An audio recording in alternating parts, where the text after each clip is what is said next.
Magandang araw, bayan!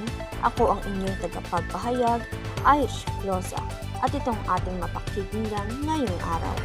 Online gaming addiction, game on, buhay off. Ang katotohanan tungkol sa addiction sa online gaming. Ano nga ba ang online gaming addiction?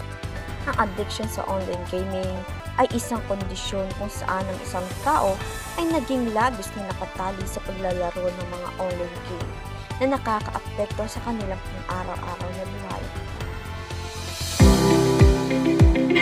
Ang oras natin ngayon ay 11:50 AM ng December 16, 2025.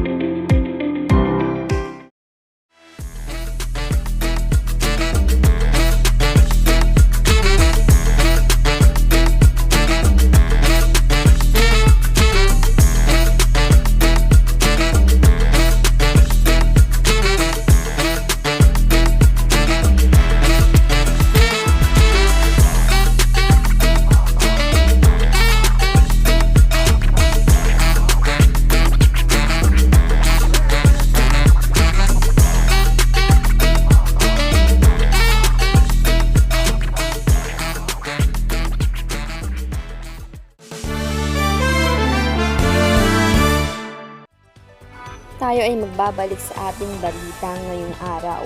Tayo ay tutok sa isang issue na magiging mas malalim at mas malawak sa ating lipunan, ang addiction sa online gaming.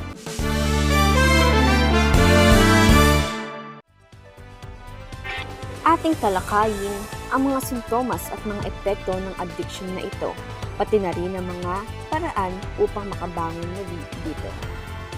Narito sa ating linyang isang ina na patuloy na inoobserbahan ang kanyang anak na sa pagtutok sa cellphone at paglalaro ng mga gaming apps.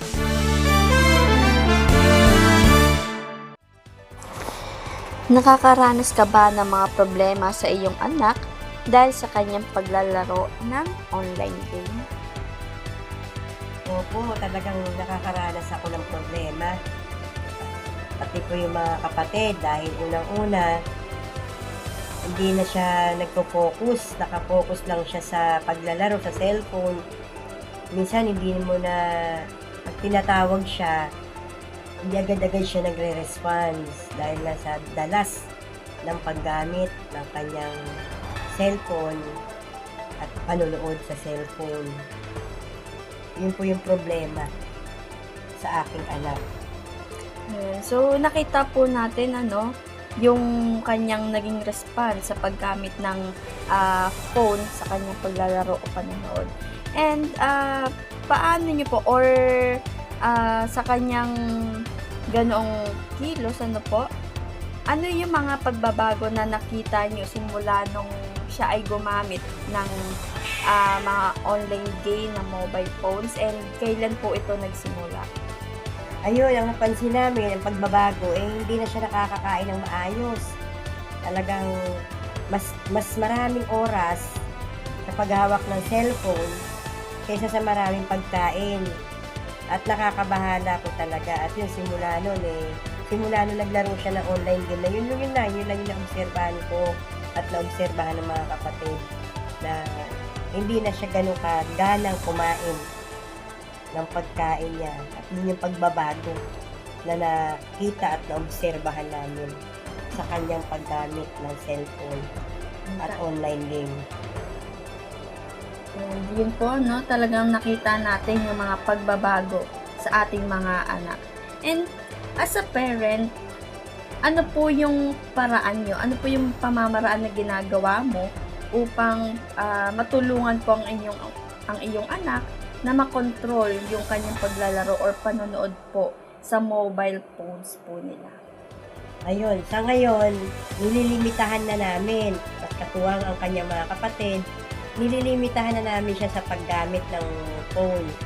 At ang strategy namin na ginagawa, example, papatayan namin ng wifi, at itatago namin yung cellphone, at nandoon na rin yung binabanding ng mga kapatid, yung bunso nilang kapatid, na napapansin nila na more on sa cellphone at sa paglalaro ng cellphone yun. Yung bonding, yun yung pinaka ginagawa nila nga at ginagawa namin ngayon upang yun yung tulong namin upang maiwasan niya yung madalas na pag-online sa cellphone. Yung papatayan ng wifi, yun.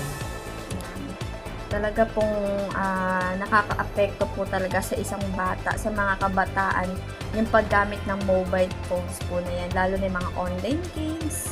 And talaga nawawalan na po talaga ng time, no, sa pag-aaral din, sa pagkain, and sa mga kapatid niya po. Sabi niyo po kanina, no, kaya ang ginagawa niyo na lang po is i-bonding yung anak po ninyo. And sa inyo po as a parent po ulit, ano naman po yung maipapayo mo sa mga kabataan na hindi na mapigil sa paggamit ng mobile phone sa paglalaro, o ano po yung mga payo nyo sa mga magulang na nahihirapan sa pagkontrol ng kanilang mga anak sa labis po nilang paggamit ng mga mobile phones? Ayun, ang may papayo ko po sa mga kabataan, sa kabataan muna na patuloy na katulad ng anak ko na patuloy na nalululo o nagiging addicted sa paggamit ng kanyang cellphone at doon niya yung mga may online games diyan. Kailangan po talaga siguro natin na pagtuunan sila ng pansin. Ika nga wag nating gawing yaya. Wag nating gawing yaya ang cellphone na kapag nag-tantrum sila, ibibigay natin. Kapag busy tayo, sige, ito muna yung cellphone, So, hindi nakakabuti, kundi malaking kaapektuhan yun sa mga kabataan. So, yun. Yun ang mapapayo ko rin sa mga magulang na wag nating gawing yaya ang cellphone. At sa mga kabataan, siguro kailangan talaga yung yung time management ng isang pamilya. Kailangan talaga mayroon pa rin talagang bonding at saka yung communication. Yung kailangan mayroong contact communication or close communication, mag-uusap-usap. Kasi minsan nawawala na yun, hinahayaan na lang ng mga ibang magulang ang bata na maghapon o mas maraming time sa cellphone kaysa sa pagkakaroon ng pag-uusap-usap o yung pagkakaroon ng kwentuhan o banding sa loob ng tahanan. So, importante yun. Yung may papayo ko, banding and yung time management at yung availability ng bawat miyembro ng pamilya. Yun lamang po.